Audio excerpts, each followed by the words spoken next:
Hi ನಮಸ್ಕಾರ. ನೀವು ನೋಡ್ತಾ ಇದ್ದೀರಾ ವಿಜಯ್ ಮೈಲಾರ್ ಯೂಟ್ಯೂಬ್ ಚಾನಲ್. ಯಾರೆಲ್ಲ ಟಾಕ್ಸಿಕ್ ಸಿನಿಮಾಗೆ ವೇಟ್ ಮಾಡ್ತಾ ಇದ್ದೀರಾ ಕಾಮೆಂಟ್ ಸೆಕ್ಷನಲ್ಲಿ ಕಾಮೆಂಟ್ ಮಾಡಿ.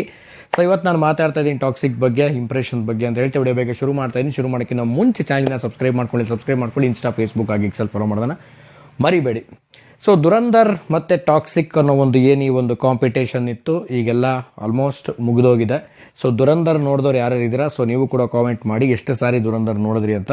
ಆ್ಯಂಡ್ ಕನ್ನಡ ವರ್ಷನ್ ಸ್ವಲ್ಪ ಲೇಟಾಗಿ ರಿಲೀಸ್ ಆಯಿತು, ಆ್ಯಂಡ್ ಹಿಂದಿ ವರ್ಷನಲ್ಲಿ ಫಸ್ಟ್ ಬಿಟ್ಟರು, ಆಮೇಲೆ ಕನ್ನಡ ವರ್ಷನ್ ಕೂಡ ಬಿಟ್ಟರು.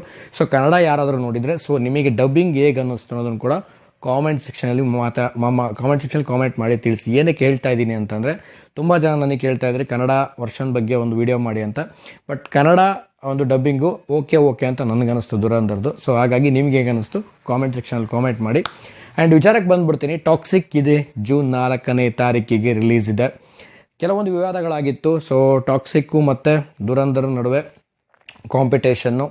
ಸೊ ಆ ಸಿನಿಮಾ ಬರುತ್ತೆ, ಈ ಸಿನಿಮಾ ಪೋಸ್ಟ್ ಆಗುತ್ತೆ, ಈ ಸಿನಿಮಾ ಬರುತ್ತೆ, ಆ ಸಿನಿಮಾ ಪೋಸ್ಟ್ಪೋನ್ ಆಗುತ್ತೆ ಅಂತ. ಬಟ್ ದುರಂಧರ್ ರಿಲೀಸ್ ಆಯಿತು, ಸೊ ಟಾಕ್ಸಿಕ್ ಪೋಸ್ಟ್ಪೋನ್ ಆಯಿತು.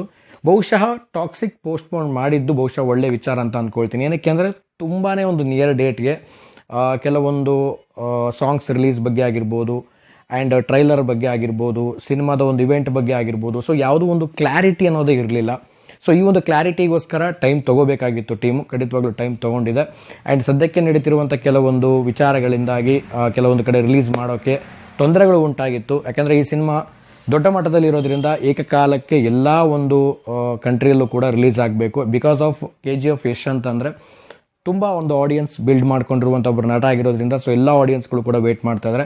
ಸೊ ಹಾಗಾಗಿ ಸ್ವಲ್ಪ ಎಲ್ಲ ತಣ್ಣಗಾದ್ಮೇಲೆ ಸೊ ಆಫ್ಟರ್ ರಿಲೀಸ್ ಮಾಡಬೇಕು ಅನ್ನೋ ಪ್ಲ್ಯಾನ್ ಕೂಡ ಒಂದು ಟೀಮ್ಗೆ ಇತ್ತು. ಆ್ಯಂಡ್ ನಾನು ಆಗಲೇ ಹೇಳಿದಾಗೆ ಸ್ವಲ್ಪ ಡೇಟ್ ಹತ್ರ ಬಂತು, ಸಾಂಗ್ಸ್ ಬಗ್ಗೆ ಮತ್ತು ಇವೆಂಟ್ಸ್ ಬಗ್ಗೆ ಸ್ವಲ್ಪ ಗಜಿಬಿಜಿ ಆಯಿತು. ತುಂಬಾ ಒಂದು ಹತ್ರದಲ್ಲಿ ಆದಂಥ ಒಂದು ಟೈಮ್ ಅಂತಲೇ ಹೇಳ್ಬೋದು.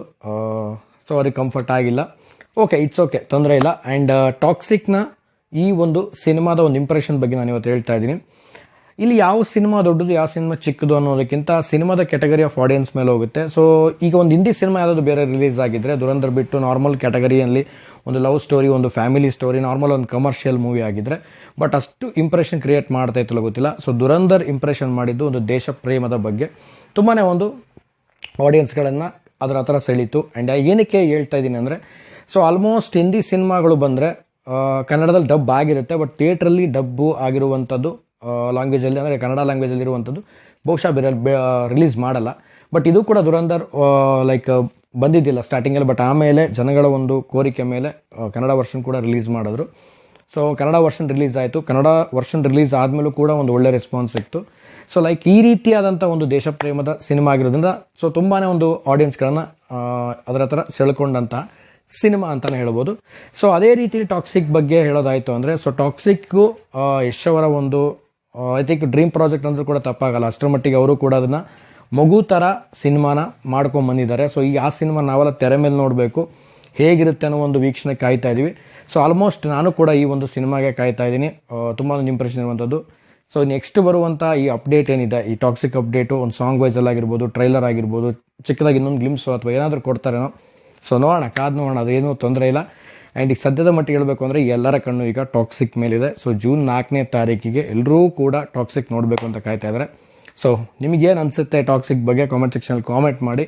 ಸೊ ಯಾವುದೇ ಸಿನಿಮಾ ಇರ್ಬೋದು, ನಾನು ಆಗಲೇ ಹೇಳಿದಾಗೇ ಅದಕ್ಕಾದಂಥ ಒಂದು ಕ್ಯಾಟಗರಿ ಆಫ್ ಆಡಿಯನ್ಸ್ ಇರ್ತಾರೆ, ಅದಕ್ಕೆ ಆದಂಥ ಒಂದು ಕತೆ ವೇಟೇಜ್ ಇತ್ತು, ಆ ಒಂದು ತೂಕ ಇತ್ತು ಅಂತಂದರೆ ಆ ಒಂದು ಸಿನಿಮಾ ಜನರನ್ನು ಅಟ್ರ್ಯಾಕ್ಟ್ ಮಾಡ್ತಿದೆ ಅಂದರೆ ಅಬ್ಸಲ್ಯೂಟ್ಲಿ ಯಾರೂ ಕೂಡ ತಡೆಯೋಕ್ಕಾಗಲ್ಲ. ಎಲ್ಲರೂ ಕೂಡ ಜನಗಳು ಬಂದು ನೋಡ್ತಾರೆ. ಯಾಕೆಂದರೆ ಯಶ್ ಅವರು ನಾವು ನೋಡಿದಾಗೇ ಈಗ ಸಿನಿಮಾ ಇಂಡಸ್ಟ್ರಿಯಲ್ಲಿ ಅವರು ನಮ್ಮ ಸಿನಿಮಾ ಇಂಡಸ್ಟ್ರಿಯನ್ನೇ ಒಂದು ಬೇರೆ ರೀತಿಯಲ್ಲಿ ತೆಗೆದುಕೊಂಡು ಹೋದಂಥ ಒಬ್ಬ ನಟ ಅಂತಂದ್ರೂ ಕೂಡ ತಪ್ಪಾಗಲ್ಲ. ಅಷ್ಟು ದೊಡ್ಡ ಮಟ್ಟಿಗೆ ಒಂದು ಇಂಡಸ್ಟ್ರಿನ ಟರ್ನ್ ಮಾಡಿಬಿಟ್ರು. ಸೊ ಒಂದು ಪ್ಯಾನ್ ಇಂಡಿಯಾ ಅನ್ನೋ ಒಂದು ವಿಚಾರನೇ ದೊಡ್ಡದಾಗಿತ್ತು. ಪ್ಯಾನ್ ಇಂಡಿಯಾ ಸಿನಿಮಾ ಮಾಡ್ತಾ ಇದ್ದಾರೆ ಕನ್ನಡದಲ್ಲಿ, ಅದು ದೊಡ್ಡ ವಿಚಾರ. ಅದರಲ್ಲೂ ಕೂಡ ಒಂದು ನ್ಯಾಷನಲೈಸ್ ಬಿಟ್ಟು ಒಂದು ಇಂಟರ್ನ್ಯಾಷನಲ್ ವೈಸಲ್ಲಿ ತೊಗೊಂಡು ಹೋಗೋದಿಲ್ಲ, ಇದು ನಿಜವಾಗ್ಲೂ ದೊಡ್ಡ ಎಫರ್ಟು.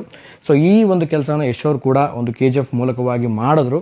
ಸೊ ಈಗ ನಾನು ಹೇಳೋದೇನು ಅಂದರೆ, ಜೂನ್ 4ನೇ ತಾರೀಕಿಗೆ ರಿಲೀಸ್ ಆಗ್ತಿರುವಂಥ ಟಾಕ್ಸಿಕ್ಗೆ ನಾವೆಲ್ಲ ವೇಟ್ ಮಾಡ್ತಾ ಇದ್ದೀವಿ. ಎಕ್ಸೈಟ್ಮೆಂಟ್ ಅಂತೂ ತುಂಬಾ ಇದೆ. ಸೊ ನಿಮಗೆ ಏನು ಅನಿಸುತ್ತೆ, ಏನು ಕತೆ, ಸೊ ಕಾಮೆಂಟ್ ಸೆಕ್ಷನಲ್ಲಿ ಕಾಮೆಂಟ್ ಮಾಡಿ ತಿಳಿಸಿ. ಸೊ ಯಾವ ಸಿನಿಮಾ ದೊಡ್ಡದು, ಯಾವ ಸಿನಿಮಾ ಸಣ್ಣದು ಅನ್ನೋದಕ್ಕಿಂತ ಸೊ ಎಲ್ಲ ಸಿನಿಮಾಗಳು ಕೂಡ ಥಿಯೇಟ್ರಲ್ಲಿ ಹೋಗಿ ಆ ಸಿನಿಮಾ ನೋಡಿದ ಮೇಲೆ ಗೊತ್ತಾಗುತ್ತೆ ಅಂತ ಹೇಳ್ತಾ ಸೊ ವಿಡಿಯೋ ಮುಗಿಸ್ತಾ ಇದ್ದೀನಿ. ಮುಗಿಸೋದಕ್ಕೆ ನಾವು ಮುಂಚೆ ಚಾನಲ್ನ ಸಬ್ಸ್ಕ್ರೈಬ್ ಮಾಡ್ಕೊಂಡಿಲ್ಲ, ಸಬ್ಸ್ಕ್ರೈಬ್ ಮಾಡ್ಕೊಳ್ಳಿ. ಇನ್ಸ್ಟಾ, ಫೇಸ್ಬುಕ್ ಹಾಗೆ ಎಕ್ಸೆಲ್ ಫಾಲೋ ಮಾಡೋದನ್ನ ಮರಿಬೇಡಿ ಅಂತ ಹೇಳ್ತಾ ಇವತ್ತಿನ ವಿಡಿಯೋನ ಮುಗಿಸ್ತಾ ಇದ್ದೀನಿ. ನಮಸ್ಕಾರ.